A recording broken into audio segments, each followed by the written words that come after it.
নমস্কার, আমি সমিতা। আমি আবার এসে গেছি কুলের আচার নিয়ে। আমার রান্নাঘরে আজকে রান্না হবে কুলের আচার। গরম পড়ে গেছে, কুল বাজারে এত গাছে পেকে ভর্তি। কুলের আচার করব অথচ আপনাদেরকে দেখাবো না, হতে পারে? আজকে দেখুন গাছ থেকে পেরে কত পাকা কুল নিয়ে এসেছি। খুব এই যে আমি এখানে 2 কিলো মতন কুল নিয়ে এসেছি, পুরো গাছ থেকে পাড়া কুল, এবং কুলের বোটাগুলোকে ছাড়িয়ে নিয়েছি। এই যে কুলের বোটাগুলোকে আমি ছাড়িয়ে নিয়েছি। আচ্ছা, আমার 2 কিলো কুলের জন্য আমি 750 মতন চিনি নেব। এখানে আমার 1.5 কিলো চিনি আছে, 750 মতন চিনি নেব। তাছাড়া আমি মশলাপাতি কি নিয়েছি দেখুন। আমি একটু গোটা শুকনো লঙ্কার গুঁড়ো নিয়েছি, বিট নুন নিয়েছি। আচ্ছা, আমি মেথি নিয়েছি, ধনে নিয়েছি, মৌরি নিয়েছি, জিরে নিয়েছি, আর একটা এই যে দারচিনি, আর একটা এলাচ, আর একটুখানি নিয়েছি আমি গোলমরিচের, এই যে গোলমরিচ, আর সঙ্গে অল্প একটু তেল। ব্যাস, এই দিয়ে আমি আজকে কুলের আচার বানাবো। সেই কুলের আচারটা আমি আজকে আপনাদের সঙ্গে শেয়ার করছি। কত তাড়াতাড়ি চটজলদি কুলের আচার হয় সেটা আমি আজকে দেখাবো। আমি প্রথমেই মশলাটা ভেজে নেব। আমি গ্যাসটা ধরিয়ে দিয়েছি, এই যে গ্যাসটা ধরিয়ে আমি কড়াইটা বসিয়েছি।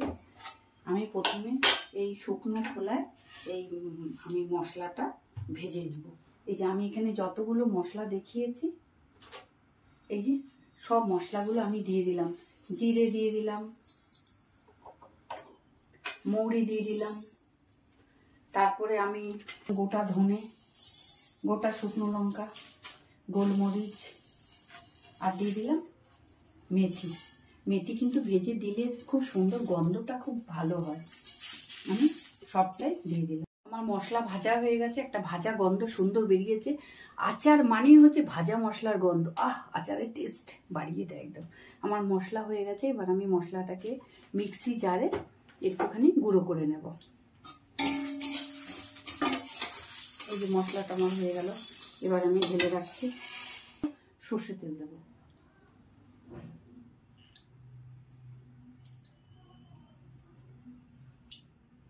ব্যাস, আর দেবো না। আমি একটা গোটা দারচিনি, এটা এলাচ দিয়ে দিলাম।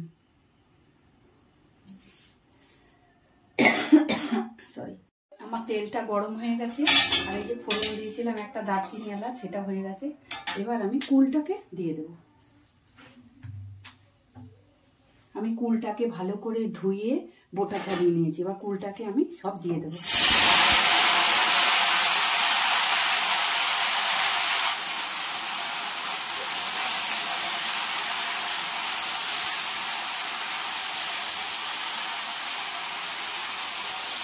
জলদি হয়ে যাবে আচার, খেতেও ভালো, দেখতেও ভালো। আর আমি এটাতে পুরো বিট নুন ব্যবহার করব, পুরো বিট নুন ব্যবহার করব।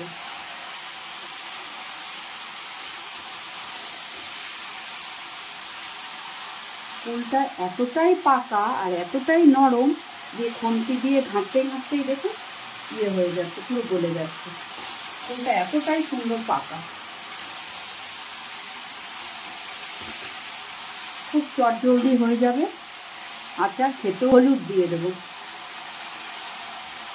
আমি হলুদটা দেখাইনি, এই যে আমি হলুদ দিয়ে দিচ্ছি। এই যে 1 চামচ মতন আমি হলুদ দিয়ে দিচ্ছি। একটুখানি দিয়ে দিলাম, হলুদটা দিয়ে দিলাম। এবার আমি বিট নুনটা দিয়ে দেবো। বিট নুনটা দিলে কুলটা নরম হয়ে তাড়াতাড়ি মজে যাবে। এই যে আমি বিট নুনটা দিয়ে দিলাম, সবটাই দিয়ে দিলাম।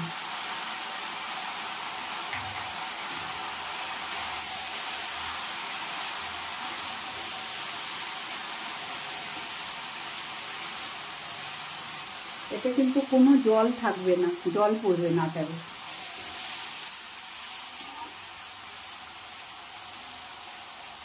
আমি এটাকে সিম করে এই যে বড় ঢাকনাটা দিয়ে ঢেকে রাখবো, যাতে কুলটা মজে যাবে।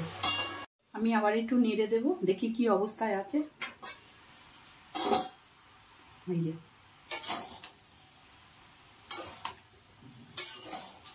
একটু নেড়ে দেবো, আর এই যে খুন্তিটা দিয়ে আমি একটু ঘুটে দেবো।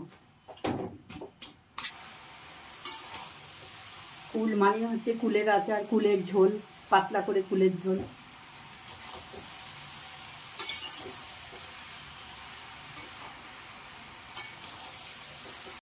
পাকা টুসটুসি কুল, এগুলো আমি কুলের ঝোল করব বলে রেখে দিয়েছি। ঝোলটাও আপনাদের সঙ্গে শেয়ার করব। এবার আমি দেখব কতটা কি হয়েছে। বাহ, পুরো মজে গেছে। এত সুন্দর কুল দেখুন ঘেটে কি হয়ে গেছে। বাহ, এখনই জিভে জল আসে। চিনি দিলেও অনেকটা জল বেরিয়ে যাবে, সেই চিনির জলের বাদ বাকিটা সেদ্ধ হয়ে যাবে। পুরো একদম। তাহলে আমি এখানে এই যে ভাজা মশলাটাও করে নিয়ে এসছি আমি, দেখুন আমি একটুখানি ভাজা মশলাটা দিয়ে দিচ্ছি, আর বাদ বাকিটা আমি পরে দেব শেষে, তাহলে গন্ধটা সুন্দর থাকবে। এই যে আমি এখানে বলেছিলাম 2 কিলো কুলে 750 মতন চিনি লাগে, এখানে আমার 1.5 কেজি চিনি আছে, আমি অর্ধেকটা দিয়ে দেব।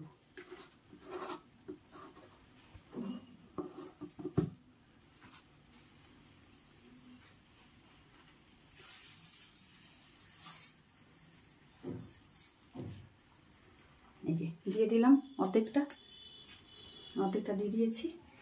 এবার আমি এটাকে নেড়ে দেবো ভালো করে। স্কুলে কুলের আচার খাওয়ার জন্য আমরা এবার আমি নাড়বো, নেড়ে আবার ঢাকা দিয়ে রাখবো। এই যে চিনির যে জলটা বেরোবে, এই জলে কুলটা একদম পুরো মজে যাবে।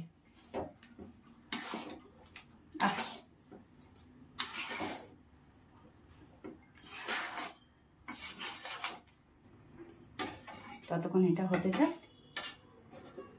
সিম আছে, হাওয়াটা একটু ঢাকা দিয়ে দিলাম। চিনি পড়েছে, দেখুন কতটা জল বেরিয়ে গেছে। দেখুন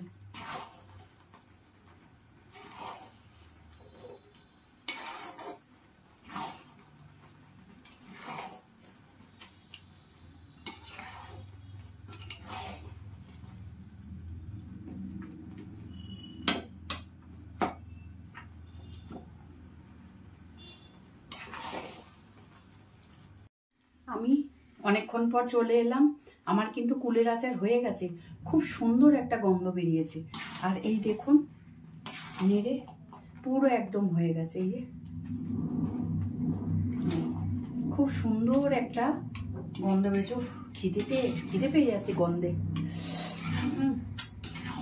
এবার আমি এই ভাজা মশলাটা আছে, ভাজা মশলাটা আমি এটা দিয়ে দেব।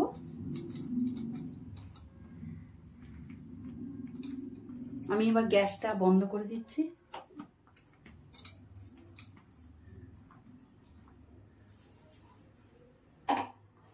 আমি একটু নেড়ে চেড়ে দেবো। কি সুন্দর গন্ধ ভাজা মশলা, যেহেতু মেথিটা আছে, মেথি ভেজে দিলে গন্ধটা একটা সুন্দরই আসে। যে কোনো আচার, আম তেল, মেথি ভেজে দিলে গন্ধটা খুব সুন্দর। কি সুন্দর দেখতে হয়েছে। আমি এবার একটা বাটিতে তুলে রাখছি, ঠান্ডা হবে, সবাই একটু চাখবে বলে বসে আছে।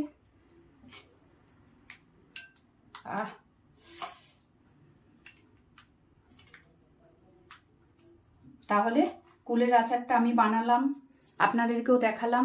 চটজলদি কুলের আচার এরকম বানিয়ে নেবেন। আর যদি আমার ভিডিওটা ভালো লেগে থাকে, লাইক শেয়ার সাবস্ক্রাইব কিন্তু অবশ্যই করবেন।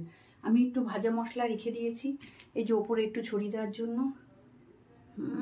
সেই স্কুলে পুরোনো দিনে যে ছোটবেলায় আমরা পয়সা চুরি করে নিয়ে গিয়ে কুলের আচার, তেঁতুলের আচার, আমের আচার খেতাম, ঠিক সেরকমই কুলের আচারটা। কি সুন্দর দেখুন।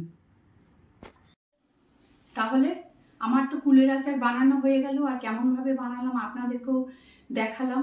বাড়িতে অবশ্যই কুলের আচার বানাচ্ছেন, আর গরমের দিনে জানলার ধারে বসে বসে খেতে কি দারুণ একদম। তাহলে আমার সঙ্গে থাকুন, লাইক সাবস্ক্রাইব অবশ্যই করবেন। তাহলে ভিডিওটা এখানেই শেষ করছি, টাটা।